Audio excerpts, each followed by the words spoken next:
everybody. Thank you for joining us this evening.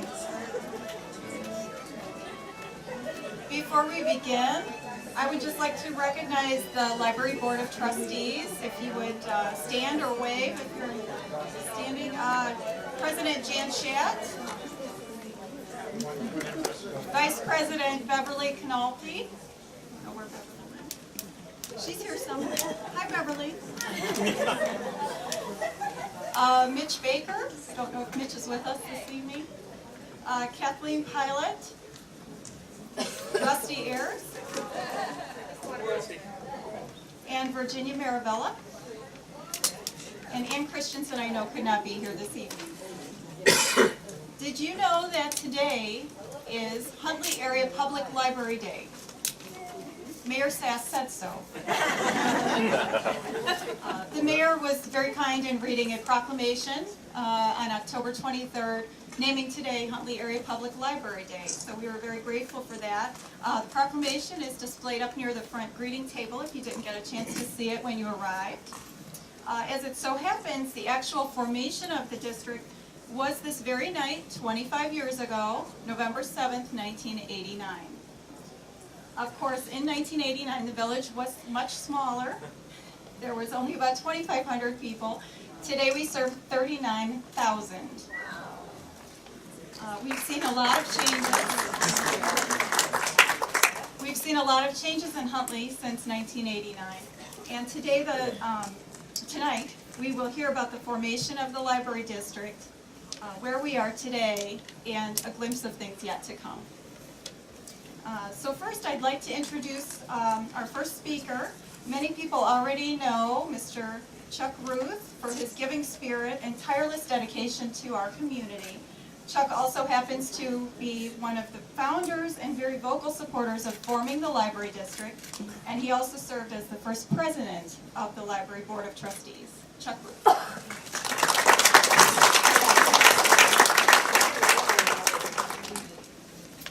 Well, thank you and congratulations. It was indeed a pleasure and honor for me to serve as the first president.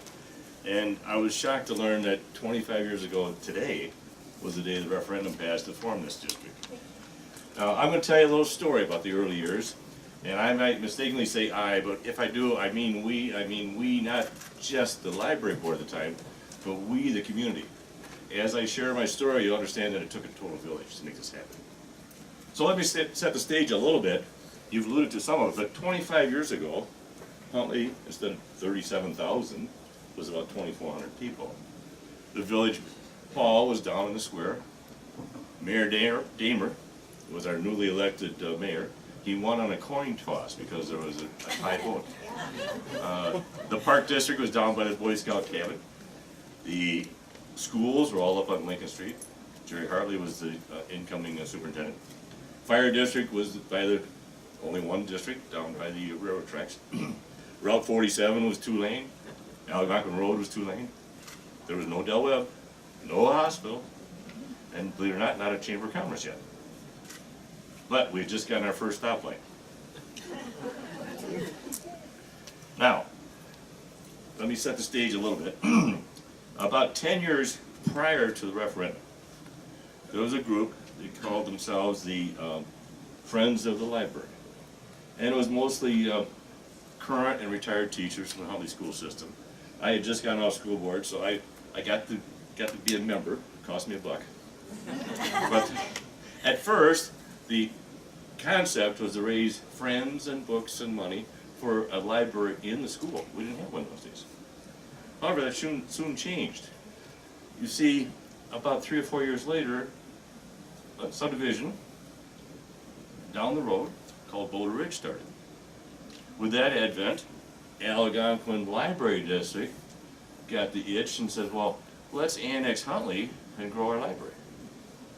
Well, the lovely ladies of the Friends says, whoa, we're going to have our own library. So going forward, they worked and raised friends and funds and got a referendum passed. It was a squeaker, but it passed. So, now what? A judge appoints the first library board. On that first board was Len Bohart, Jan Crable, Rick Drendel, Hazel Klemkin, Karen Coley, Fran Sheets, and myself. I was appointed president. We were fortunate to have Jan Crable take on the duties of secretary. She was the only one with a typewriter and the only knew how to type. We actually drew straws to determine who had the 2-year, the 4-year, or the 6-year terms. So, here we are, we're formed, we're ready to go. Go where? Go what? Go how? We had $8,410 given to us by the Friends of the Library. That's what we started with. So, we need a place to meet. So we go to the Huntley Park District. Graham Knott was the chairman of the board that day. Say, hey, can we use your conference room? He looks around. Well, sure. Hands me a set of keys. For the next 2 years, we would go there for our nightly meetings at the Park District. We needed books, obviously. Where do you get books? So the Friends did a lot of local book drives.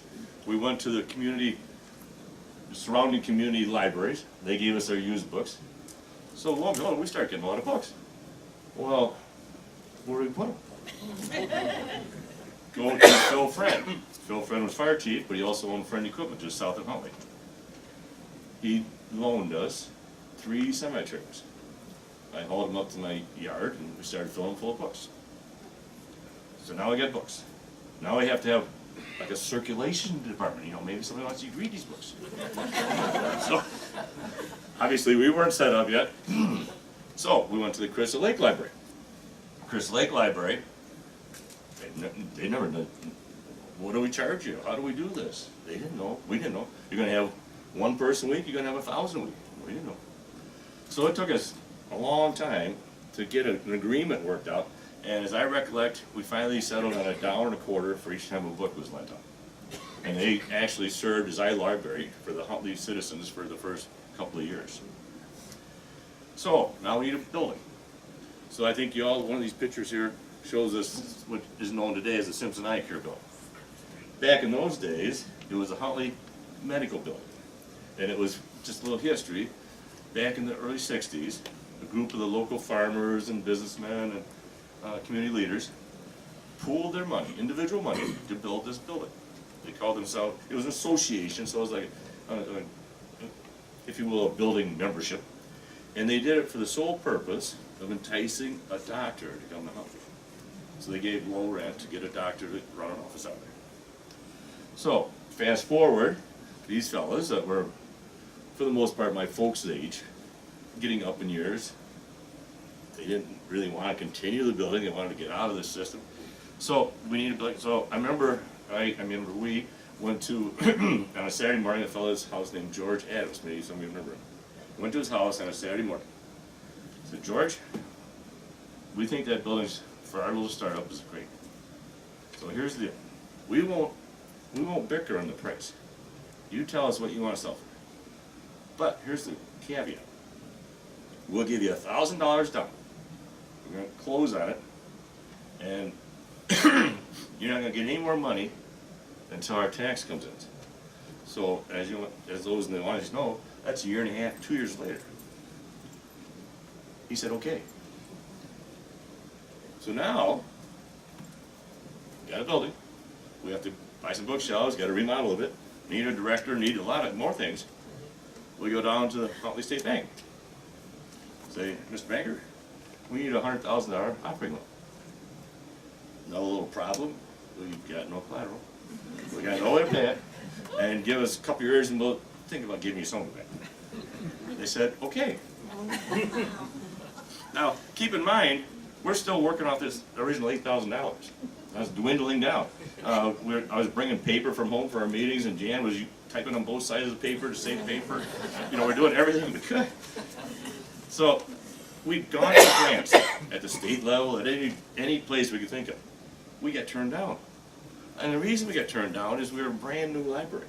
The state, the county, no one knew, what do you do with an upstart? You give money to an operation that's going, not some beginners. So we got turned down. Even the North Suburban Library District, I believe we're still a member of, turned us down. They never had any, greenhorns come in the door saying we need, they finally accepted us and helped us tons. Don't get me wrong, but every place we went, we were turned down. So, we've got a building. We start doing some remodeling. Go to the village. Say, Mr. Mayor, we don't have any money. We don't want to pay for any permit fees. He said, okay. We, at about that time, that's when developer donations came into vogue. I don't know if many remember that, but in Huntley, it was just about that. It may have been other towns, but just started in Huntley. So, go to the village and say, well, that's great for the village and fire. How about the little library? Well, maybe. Well, what should the library get? Oh boy. So, I mean, we said, well, okay, every house got a family of 4. They use a couple books. The books last 3-4 years. How about $100 a house? They said, okay. So it sounds small, but little things like this, we started getting some money. So now we need a librarian. So I remember Jan was very instrumental in this. We actually met in the social hall at Congregational Church and interviewed several candidates. And we ended up hiring a young lady named Jane Thompson. Now, she's very, very well with the credentials, but the thing we liked about her, she had the spunk and the guts to join an upstart group. We were clueless. And so we were lucky to have her, and then so when she gets on board, now we've got to write policies and all this library junk that I didn't like about. And it was kind of new to her, but she was helpful. But so we go to the high school and say, hey, we need some help writing policies, writing documents, writing formats, whatever. They said, okay. Now keep in mind, this is community. It's all handshake. So now we got the librarian moves to town. We don't have an office. So I mean, we go down to the township hall. Now, fortunately, my mother was supervisor in those days. And, said, you know, we would like an office, and it'd be nice if it had a desk and maybe a little computer and a typewriter and some paper and some envelopes and all the roll stamps. And she said, okay. So we actually ran out of the township hall for our little office. Now, we didn't have library books there, but I chatted with a couple of volunteers in those early days, and that's where they reported to it and helped us work things through. So now, we're all moved in, got the building done. In fact, this is Jane Thompson, our librarian, if some may recall, was the first secretary of the Chamber of Commerce. The Chamber of Commerce started about that time. And in fact, on September 28th, according to my notes here, was the first after-hours mixer that the Chamber ever held at our new library. So, it was a slow growth, then it started mushrooming, up until, I believe it was 1998, that you broke ground for where we stand today. So, I stand here tonight to humbly thank all board members past and present, thank the many, many volunteers who spent countless hours, and to thank the entire community. Thank you.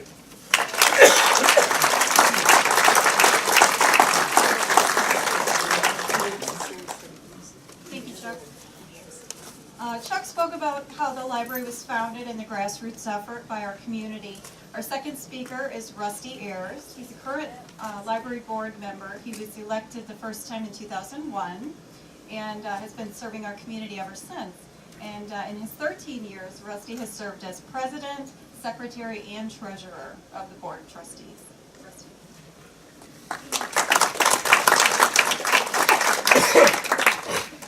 I'm going to apologize from the get-go in case I have to cough. It's not because I have Ebola or anything like that. I was doing some home remodeling, and I should have, listened to Chuck Ruth advice and worn a mask, and I didn't. So I got a bunch of dust, and it's making me cough. So I apologize for that. But where do we stand today? We have a 15,000 square foot library, plus the annex, or the triple wide, as Jan likes to call it. I'm constantly nagging her about that. Triple wide, don't like it. Annex.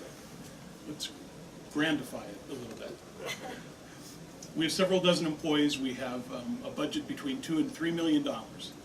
And we've been in this building now for, well, I joined in 2001, so 15 years? And it was this beautiful building that caused me to join, why I wanted to become a library trustee, because I felt that the community was committed enough to build this building. There should be individuals who are committed enough to work on its behalf. And so that was my reason for joining as a trustee. So I'm going to get a little braggy, and I apologize for that. And when I brag on behalf of the entire library, not myself, not the board. Everyone who has had a hand or a heart in the making of this institution that we all love. And we talked when I first joined the board about the library being the living room of the community. And like the rest of us, you know, we all buy a house. The house is new, it's empty, we fill it up with stuff, and then, you know, we get too much stuff and the house seems to get smaller, we have a couple more kids, all of a sudden, you know, we don't have that spare bedroom anymore. So it's not really the living room of the community so much anymore, it's like the living room and the kitchen and the dining room and a couple of bedrooms too, all in the same house that we had when we first opened. But what are we? We're a vibrant community resource for business and research, for entertainment and leisure, for training and education, and for hopefully, and I think something we do very well, for instilling a love of literacy, a lifelong love in our youth and our children. We're an active leader in the community. We're a collaborator and partner with our fellow local governments and businesses. We're a respected and acknowledged leader in the library field, both with the ILA and with the new Rails system, reaching across the Illinois library system. We actually have outlived the library system that was in place when this district was created. We embrace new technology while respecting tradition.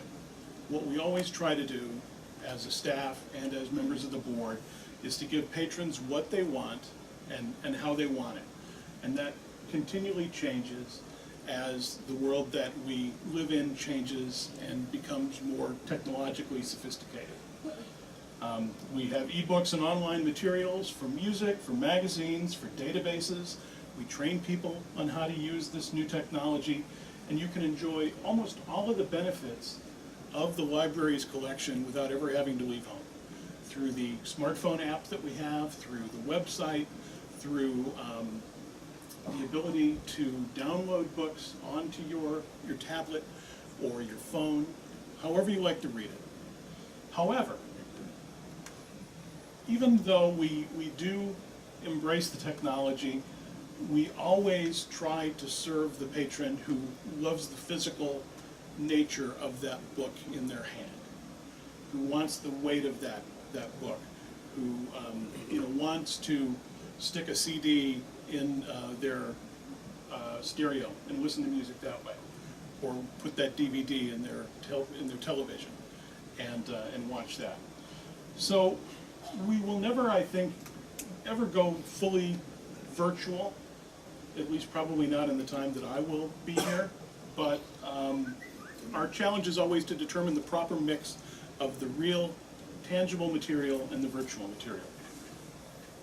We offer engaging, interesting, live programming and special events, and we're one of the only public spaces still in the community that has free Wi-Fi, which is kind of strange considering how big the town is, but it's very true.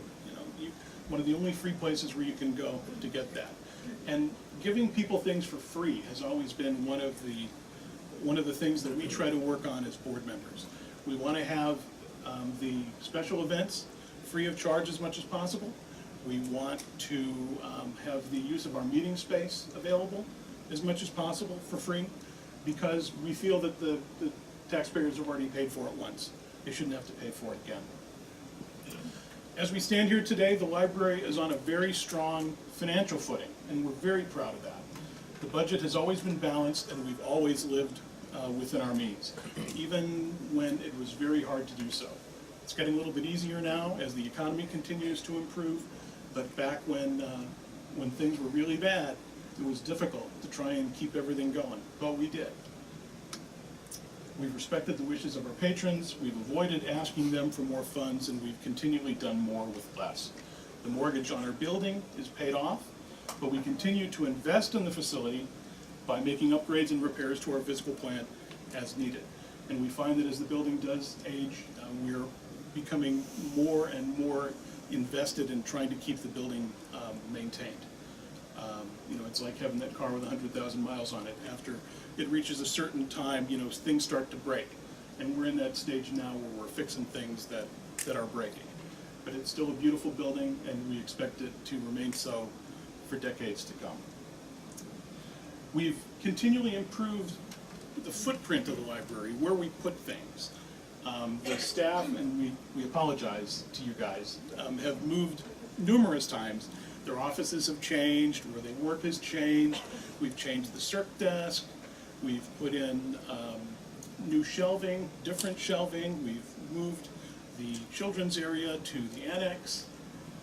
So we've constantly tried, as I said, to live within our means and try to make sure that we're getting the best bang for the buck within this living room that is getting increasingly crowded as we continue to add more children. And the most important thing, I think, about this library today is the investment of its people.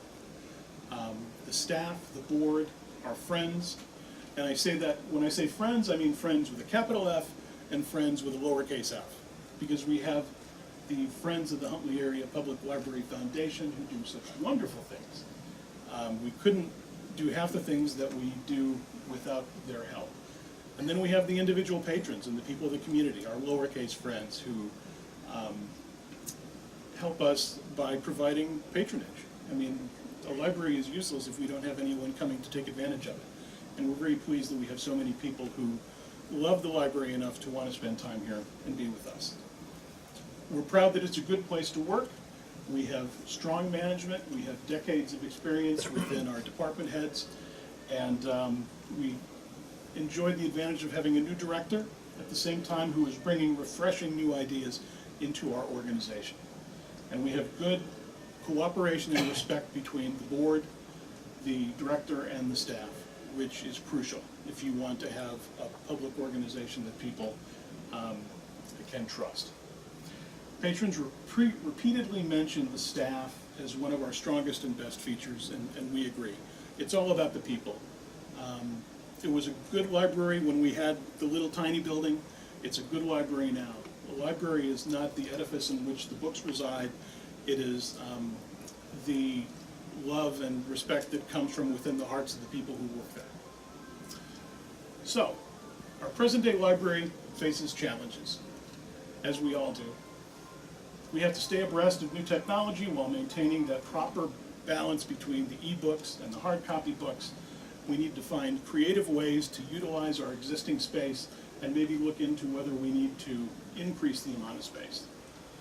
The growth will return as the economy continues to improve. And when I say growth, I mean new patrons, new population, new construction. How do we keep up with that? That's a challenge that we face. And we will have some transition on the board. Several board members, including myself, will be leaving at the end of this term, and we will have new members coming in to take up the torch, carry it forward, and continue to provide the service. So how do we deal with all of those things and stay strong for the next 25 years? I don't know. That's why Frank is here. Ask him. Thank you.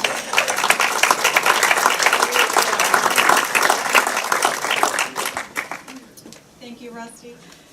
For those of you who have not already had a chance to meet our new library director, I have the pleasure of introducing Frank Novak. Frank joined us in April of this year. He comes to us with about 20 years of library director experience. And after some initial hazing, he's been welcomed by our staff, our board, the community at large. And so it's my great pleasure to introduce Frank.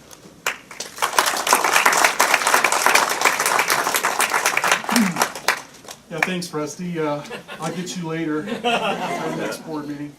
Library trustees and guests, thank you so much for coming. I know it's a Friday night, and I know that a lot of you have big plans on Friday nights, and I really appreciate the fact that you could spend this night with us on our 25th anniversary. I really appreciate it. So I am, in fact, Frank Novak, Director of the Huntley Area Public Library District, and I'm going to take this in a little different direction than maybe you were expecting. So everybody knows the story of the three ghosts that appear before Scrooge in A Christmas Carol, right? Well, you just heard about the library past, you've heard the library present, and now I get to play the role of ghost of the library yet to come.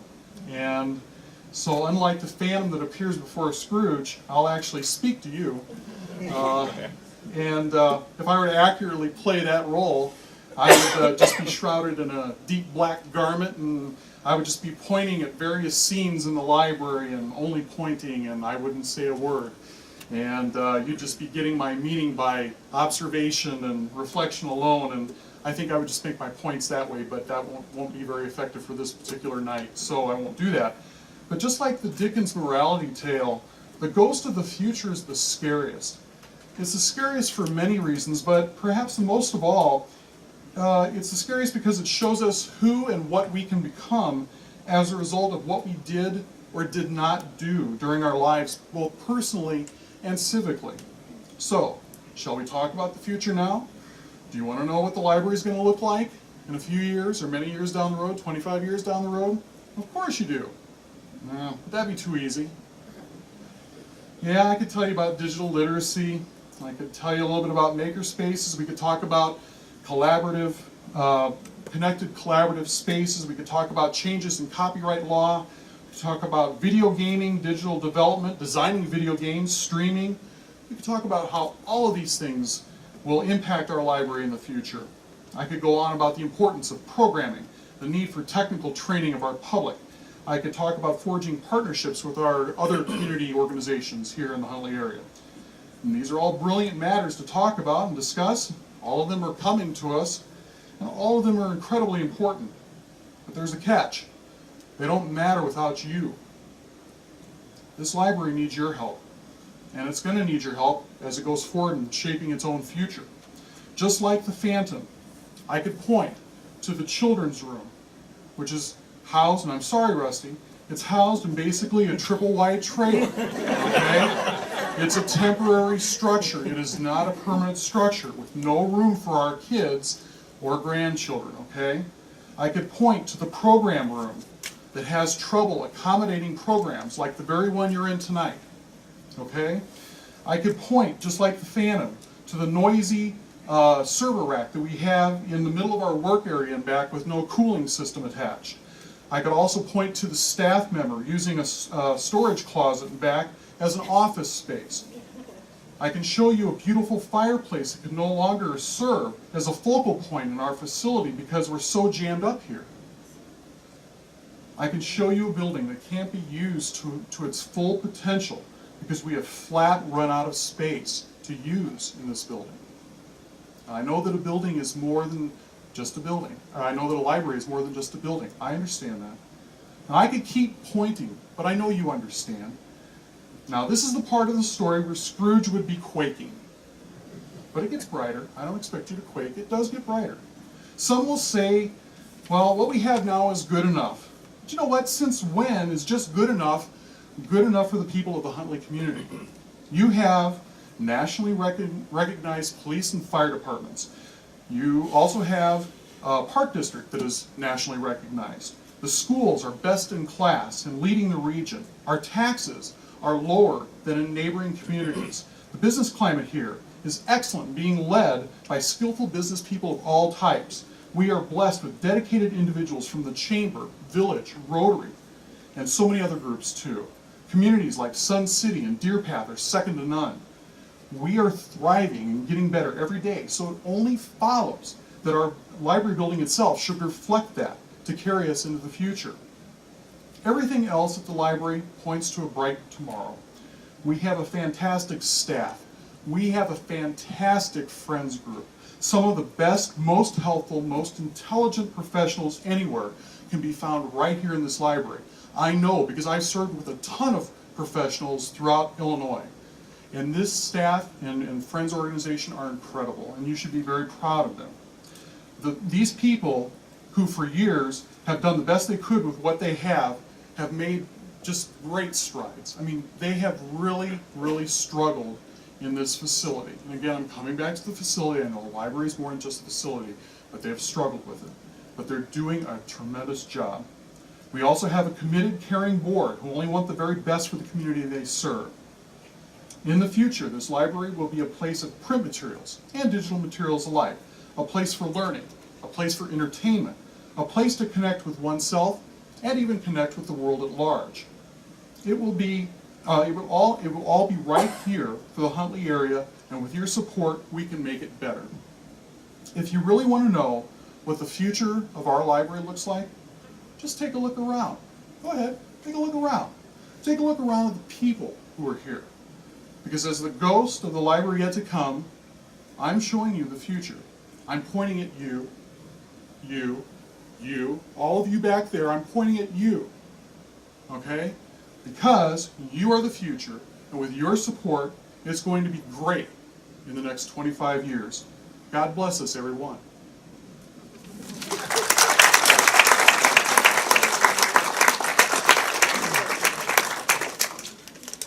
Well, thanks for making me follow that.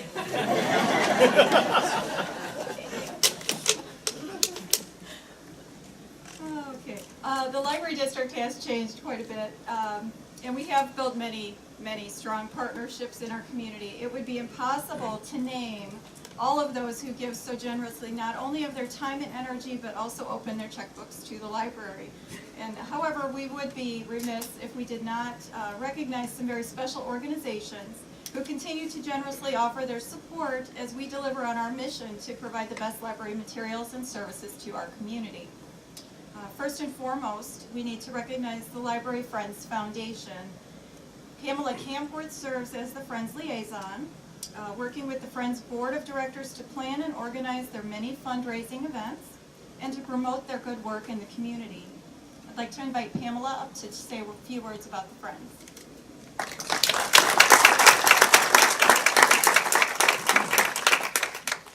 I was going to say the same thing, what a speech to follow. But you learned a little bit about the Friends earlier when Mr. Ruth spoke, the very beginning. In February of 1990, the group formalized their charter in the state of Illinois. So in February of 1990, the Friends of the Huntley Library were formed. That group, as Mr. Ruth said, mainly did book sales, and they raised money up until about the year 2000, raising a few hundred, up to $5,000 by the year 2000. Over the years, the Friends donated many things to the library. Electronics, including the defibrillator up front, overhead projector, computers and cameras, various shelving units. For the children's room specifically, quilts, puppet stage, Ellison die-cut machines so they could do story times and make bulletin boards. They eventually expanded to doing canvas book sales, holiday baskets, and some of you who are old-time friends remember the surveys we did for the University of UCLA in California. Yeah, you did many of them, thank you. When this building opened in 1999, the Friends were able to open a corner book sales here inside the library, and that started them on the road to raising even more money. Today we raise between $50,000 and $60,000 a year. It went from $5,000 to about $40,000 in the 10 years between 1990 and 2000. Toward the end of 2009, the group decided it would be best if they disbanded and formed the Huntley Area Public Library District Friends Foundation. The advantage to that was to be a 501c3. We could get money from companies and apply for grants. So the group did disband in February of 2010 and became the Huntley Area Public Library District Friends Foundation. When the group disbanded, they donated $128,000 to the library. And since that time, since February of 2010, the Friends have donated $150,000 to the library. That was through December of 2013. We expect to donate close to another $50,000 this year before the end of the year. As Mr. Ruth said, the mission always has been for the Friends to raise money for the library. When they became a foundation, they created a vision statement, and I'd like to share that with you just because I think it really embodies the feelings of the group and what they hope to do for this library. The Friends Foundation members are book lovers, readers, listeners, and information seekers who value the Huntley Area Public Library as a vital community resource. We offer our support for the many resources available at the library by advocating for the library, raising funds, and sharing our expertise and volunteering our time. This group would not be successful without you, our friends. We are always looking for new friends, and since we raise money, if you're interested in being a friend tonight, there's a table over by the drinks. And we're also selling commemorative ornaments this evening, 25th anniversary silver ornaments for $15 over there. The last thing we'd like to do is recognize two people who have been instrumental with the Friends Foundation. Our president, Genevieve Hawkwater, and our vice president, Janice Ruffino, are here tonight. We'd like to ask you to come forward, and on behalf of the Friends, receive a silver award from the library for the Friends Foundation.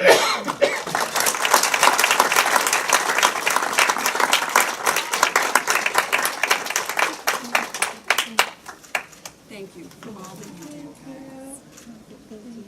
it's wonderful. Frank, you should come up with a picture.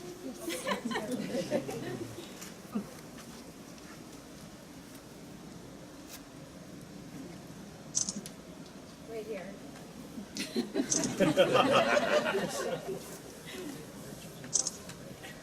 Okay, let's look. Oh, thank you so much. Thank you so much.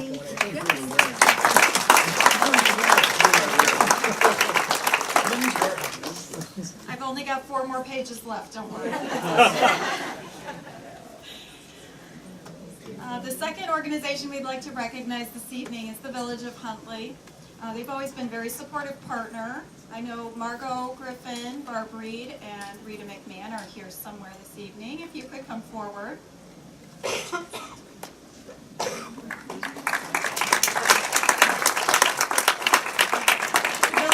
Very supportive with helping us with our temporary mobile units, aka Annex, aka Triple Y. Thank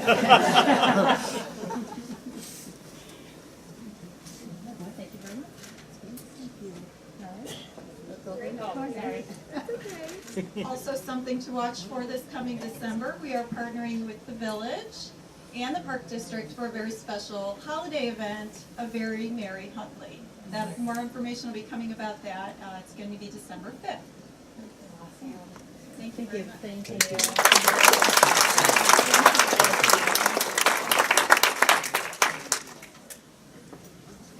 And mentioning the Park District, is Mr. Palmer still here this evening? Tom, would you come forward and join us?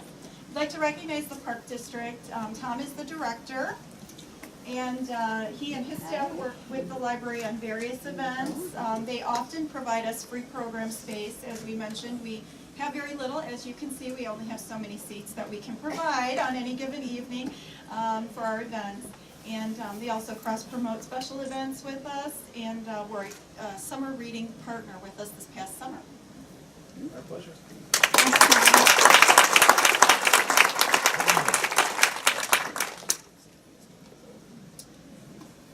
Tom, I shouldn't have had you sit down. Come back up. Come back up here. No, I wasn't kidding, really. And Bill Jorgensen, I believe, is here as well. Somewhere. There he is. Okay. Tom wears many hats, and Tom is the president of the Huntley Rotary Club, and Bill Jorgensen is the treasurer for the Huntley Rotary Club. Rotary has been a great supporter of the library. Get your other name tag on. They currently sponsor our Tumble Books, which is a literacy tool for children. It's also good for adults and those just needing extra reading help. And just last week, I'm pleased to announce that they have agreed to sponsor the Tumble Books program for 2015 as well.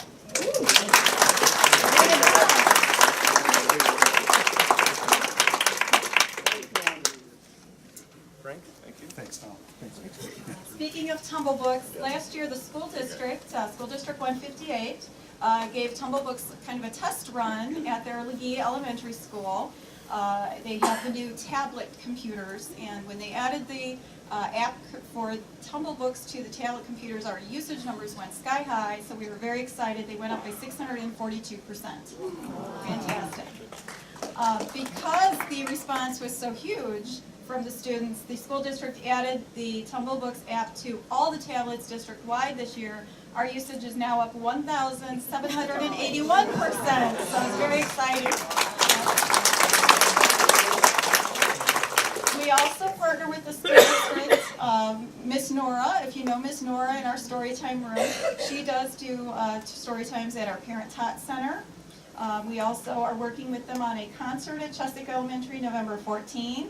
And one of our young adult librarians has just done book talks out at Huntley Elementary. So we do quite a bit of partnering with the school district as well. Unfortunately, no one from the school district could be here this evening, so we will present this to them later. You can all send them messages that they missed out on a great opportunity.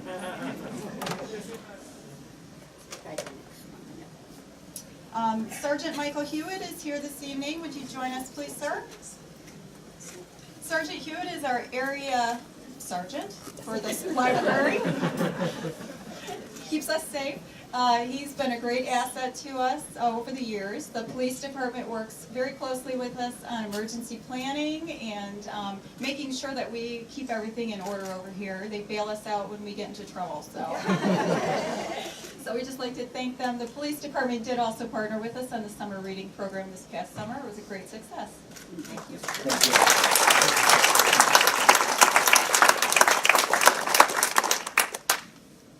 I'd like to mention the Huntley Fire Department. I don't believe there's anyone here this evening. The fire department also partners with us regularly. We just had a touch-a-truck in October for Fire Safety Month, and they also were a partner with us for the summer reading program this past year.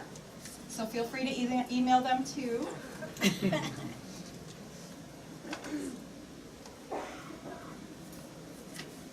And last but certainly not least, Sunday Graham, Deb Bradhauer, and Carol D. Fiore, if you could join us, please. Sunday Graham is the director for the Huntley Chamber of Commerce. Carol D. Fiore is the president, the executive of the board? Chairman of the board, pardon me. I should know these things. And Deb Bradhauer is kind of the glue that holds it all together at the chamber office, so she keeps us all on track. But it should certainly be noted that this evening, all of the businesses listed in the program that you have are all chamber members, so shop local, shop chamber. The library could not be such a vibrant community resource without the ongoing support and dedication of the Huntley Chamber of Commerce and its member businesses. We have many of them here this evening, and I thank you all for coming. Countless small businesses support the library's goals of service to our community through donations from their company, promotion of our events, and sponsorship of various activities and fundraisers throughout the year. And your time and efforts mean a great deal to us. Thank you all very much.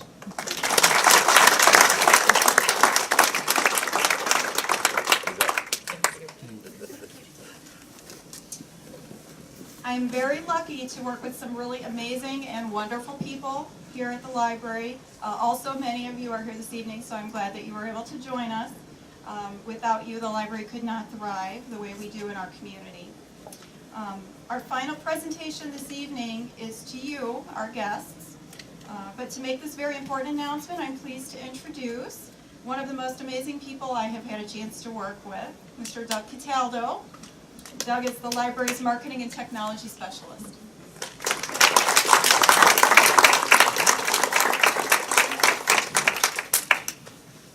I have to follow all of them, so you gotta bear with me, but I'll keep it short. Today happens to be my 9th anniversary here.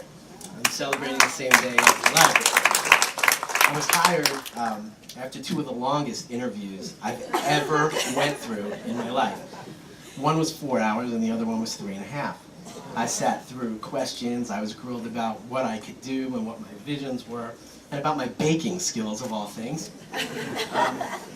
But the good thing is they hired me. I was only hired for 2 hours a week at that point. And gradually, after a 6-month period, a couple people shifted and they created a position to bring me here full time. It's been a blessing. I could walk to work. One of the things that was important to me because I have kids in this community was from day one to kind of create a bucket list, things that I wanted to see happen at the library that my kids use, that I use, that the community used. And these little personal achievements over the years have, a lot of them have come to fruition. For the team, or like I like to say, our family. We're kind of a family here. We have over 50 people. We know that we can rely on one another. And over the past few years, and during that 9-year period, the library's grown exponentially. It's been amazing. When I started, it was really about books and customer service. We still have that customer service. We deliver unparalleled customer service. We can't thank the community enough for the things that they say about this library.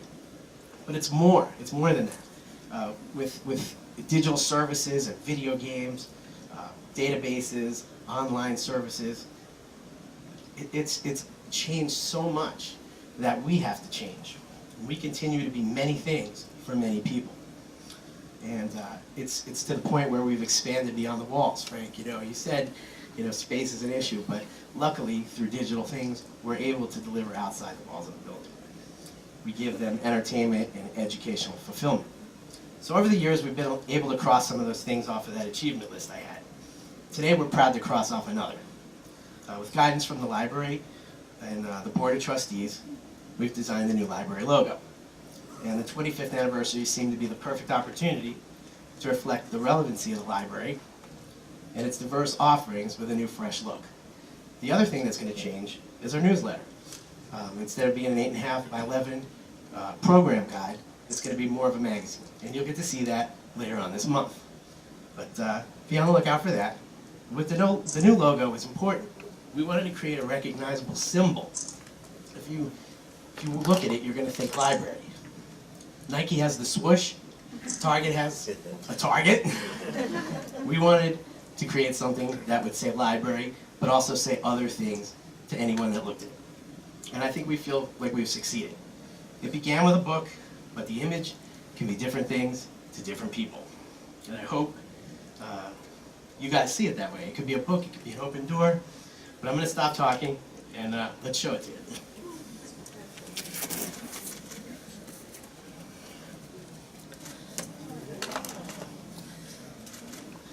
It's a little simplistic, I think, but when you look at the open doors with a book, where you turn it sideways, it could be a laptop or a tablet, and I hope you guys see it that way. It was a long time coming, and we're very excited about it.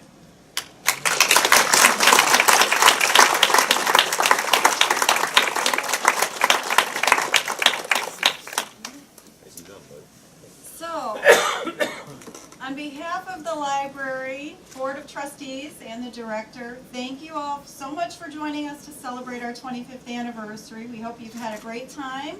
Please eat food, there's lots of it. And mix and mingle and enjoy the rest of your evening. Before you leave tonight, we do have a special gift for you at the front table where you were greeted this evening.